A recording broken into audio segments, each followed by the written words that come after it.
Magandang araw sa inyong lahat. Ako ay inyong kasama sa seryeng Karapatan Ko. Alam ko, isang YouTube series na naglalayong ipaliwanag ang mga karapatan, batas, at pulisiya para sa persons with disabilities dito sa Pilipinas at sa iba't ibang panig ng mundo. Ang seryeng ito ay ginawa para sa mga taong may kapansanan, para sa kanilang pamilya at support system, at para rin sa mga guro, opisyal ng gobyerno, employers, at lahat ng stakeholders na nais maging bahagi ng isang inklusibong lipunan. Sa unang episode na ito, sisimulan natin sa pinakaugat ng lahat. Ano nga ba ang disability? Dahil hindi natin tunay na maipagtatanggol ang karapatan kung hindi natin naunawaan kung ano ang ating ipinaglalaban. Simulan natin sa isang tanong na madalas marinig. Minsan tahimik, minsan lantaran. Kapag ba may kapansanan ang isang tao, siya ba ay mahina? Marami sa atin ang lumaki na may ganitong paniniwala. May mga persons with disability na sinasabihang kawawa, buti na lang tinanggap mo, o hanggang dyan ka na lang. Pero ang tanong, totoo ba ito, o baka ang lipunan mismo ang may maling pagtingin? Bakit mahalagang maunawaan gens disability? Mahalaga ang tamang pag-unawa sa disability dahil dito nagsisimula ang respeto, dignidad at katarungan. Kapag mali ang ating pag-unawa, nagiging normal ang diskriminasyon, nagiging pabor ang karapatan, at nawawala ang boses ng persons with disability.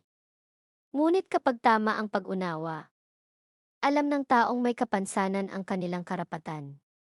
Alam ng lipunan ang kanilang responsibilidad. At nagiging posible ang tunay na inclusion. Hindi sapat ang awa, kaalaman at aksyon ang kailangan. Evidence disability.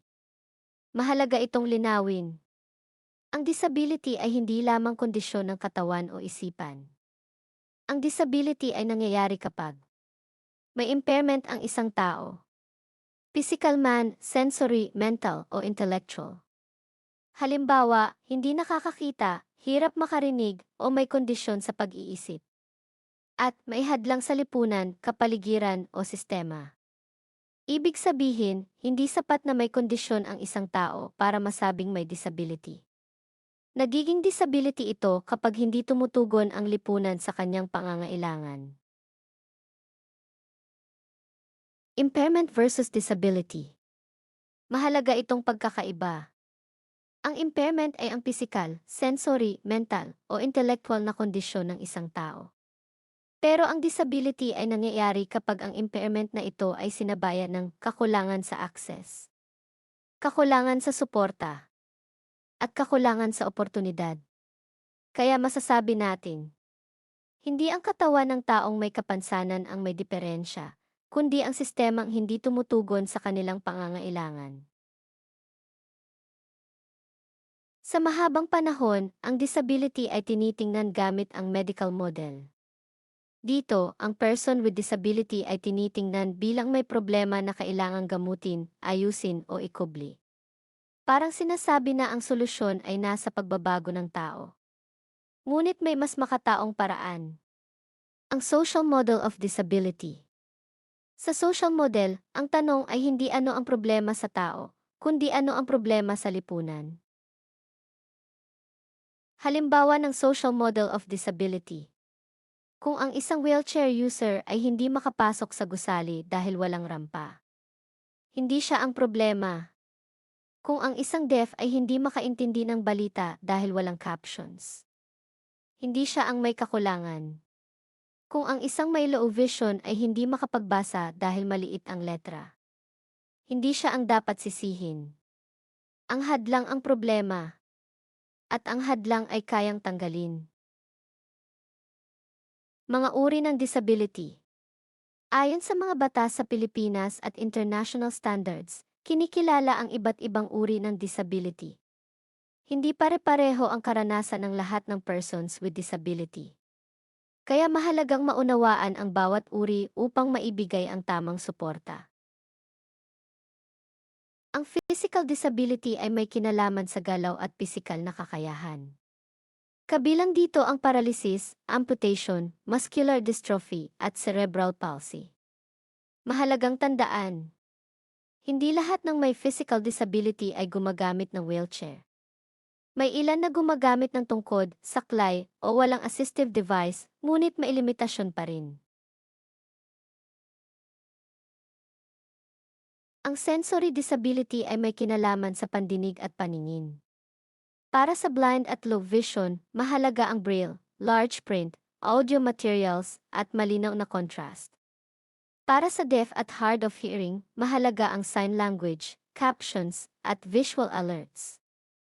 Ang mga ito ay hindi special treatment, ito ay reasonable accommodation na kinikilala ng batas.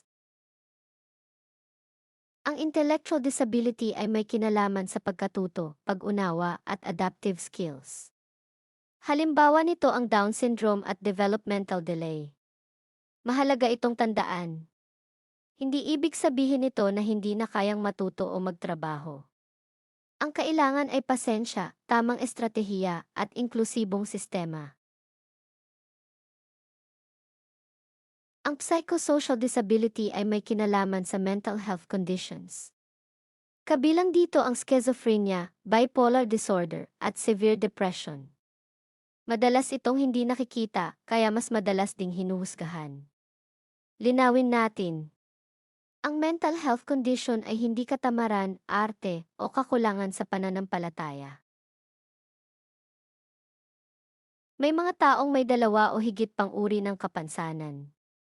Halimbawa, isang taong blind na may intellectual disability o isang may physical at psychosocial disability. Dahil dito, mas komplikado ang kanilang pangangailangan. At mas mahalaga ang koordinadong suporta. Hindi lahat ng kapansanan ay makikita sa panlabas na anyo. May mga taong mukhang okay ngunit may pinagdadaanan. Chronic pain, mental health conditions, o neurological disorders, kaya mahalagang paalala ito. Huwag maghusga. Maniwala. Makinig. Umunawa. Ang disability ay hindi sumpa. Hindi parusa ng Diyos. Hindi resulta ng kasalanan ng pamilya. Ang mga paniniwalang ito ay hindi lamang mali. Nakakasakit at mapanganib ang mga ito. Ang bawat person with disability ay may dignidad. May kakayahan. May pangarap.